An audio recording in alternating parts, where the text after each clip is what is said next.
Right now, another day, another lawmaker arrested. The corruption bust just keeps getting bigger and bigger. Has the Big Apple gone rotten? And next, fouled out. The Rutgers University basketball coach canned yesterday, as you know, after that shocking video of the behavior came to light. Now, some are saying more heads ought to roll at Rutgers.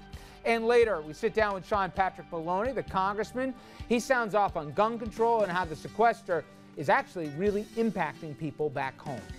Good evening, everybody, and welcome to RFL. I'm Richard French. Thanks so much for joining us. It's Thursday evening, April 4th. A lot to get to this hour. But once again tonight, we're forced to begin this show focusing on the clown car of corruption that is politics in the Empire State.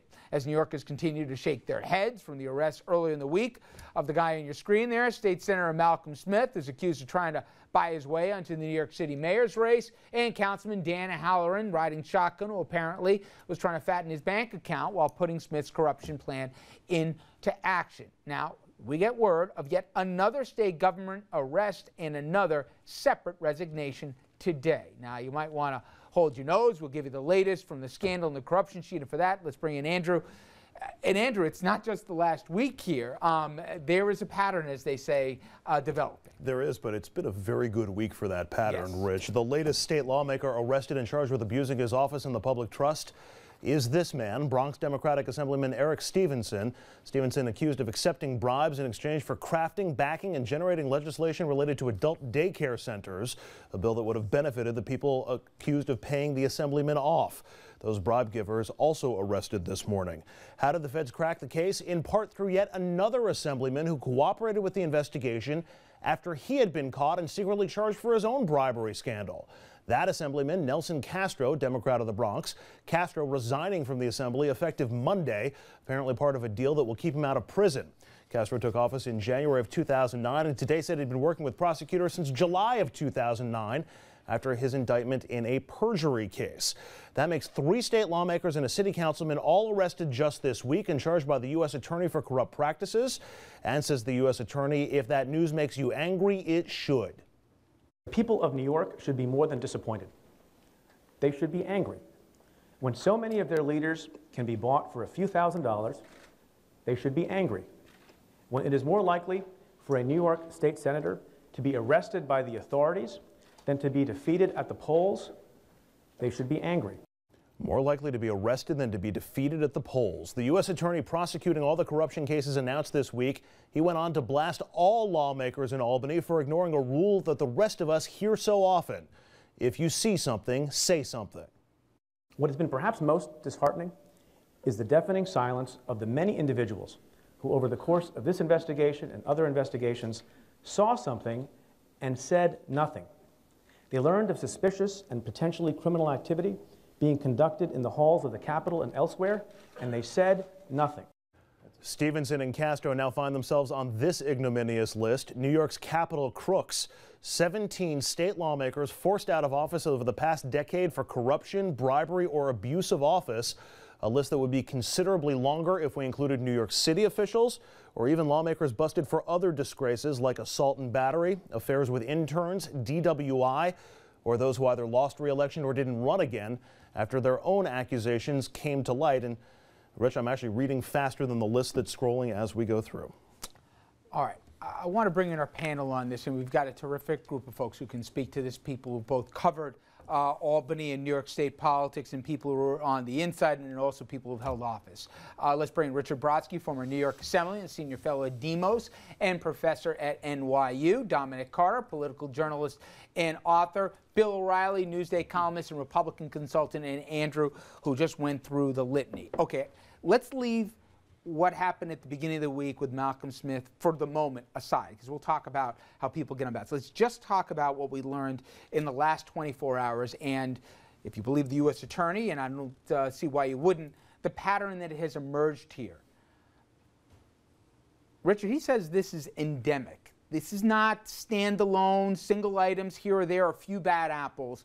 This has been almost built in to the culture. And while we thought it had gotten better, you know, in the last year or so, we're reminded yet again, is this part of doing business in Albany? He's both right and wrong. It is certainly coming down on a level that is not only unacceptable, but much, much larger than it's been in the last 30, 40, 50 years. I don't want to compare it to Boss Tweed time, because this is better, but that's not the standard. That's a heck of a That's standard. not the standard. But it is not endemic. It is not ingrained in the culture. This is thievery. The U.S. Attorney's argument is that the vast majority of people serving in Albany or the city council or Republican chairman or governors of Connecticut, New Jersey, and New York, all of whom have Just keep it to Albany for this conversation. Well, but that's not the point. The point is that it may be a reflection of a much broader cultural breakdown, where it's happening on Wall Street, it's happening in governors' offices, and if that's the case, bear with me, okay? It makes no sense but bear with to me, make a special argument here. Society's to blame. Yeah. Well, I didn't say. No, okay, no, you see, I said it. I only had to focus on Adam. Wait, he's going to get his own show on what's going on in Eastern Europe soon enough here, okay? But let's now focus on this. The U.S. Attorney said, in no uncertain terms, Richard, a pox on Albany in that you guys know, and I'm not saying you, but I'm saying other lawmakers know, and they turn a blind eye. He may know who knows and has turned a blind eye. I don't know who those people were. I wasn't approached. I never saw people take bribes.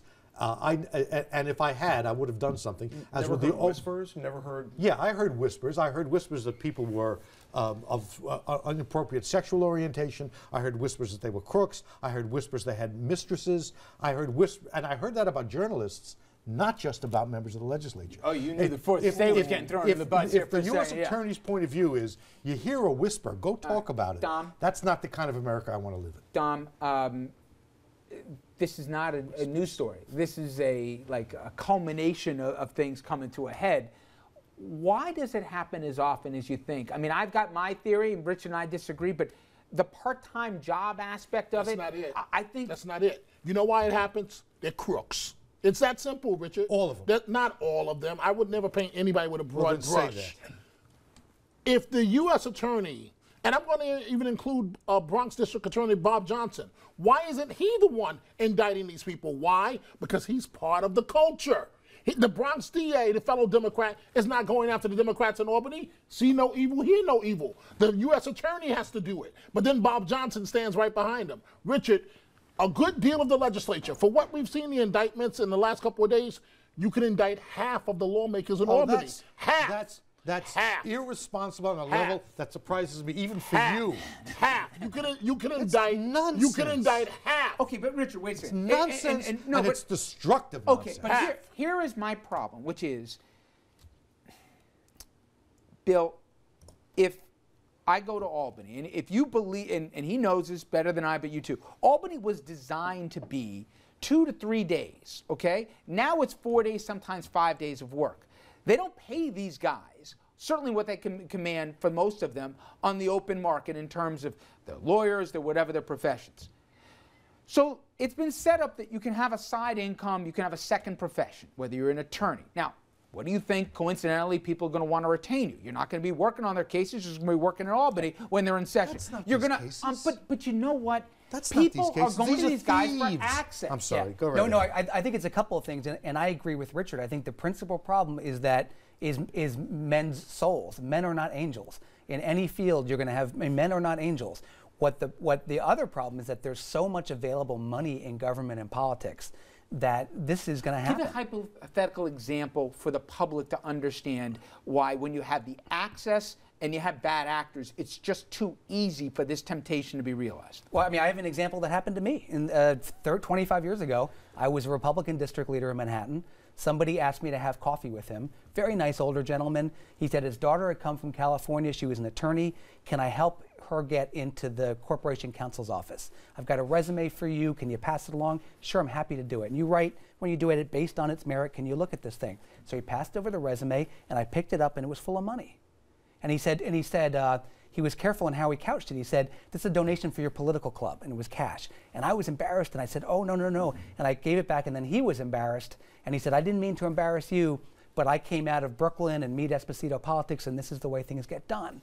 And just a little thing like that. But what if it's a check? What if it's a check made out to the local party committee? It gets tricky. That's not these cases. That's not these cases. These are, and let's remember what we're seeing. People steal, cheat, lie, bribe. These are not cases involving the political the Malcolm Smith case aside, Some, which we'll get to. exactly, the Malcolm Smith. This is not limited to people who don't make enough money. Some of the people who've gone away were very wealthy. Now, I don't want to minimize this problem. This is awful stuff, and it's much too widespread. But the notion that serious people would say that kind of stuff, or you would attribute it to things like half, but let and me be that's clear. nice.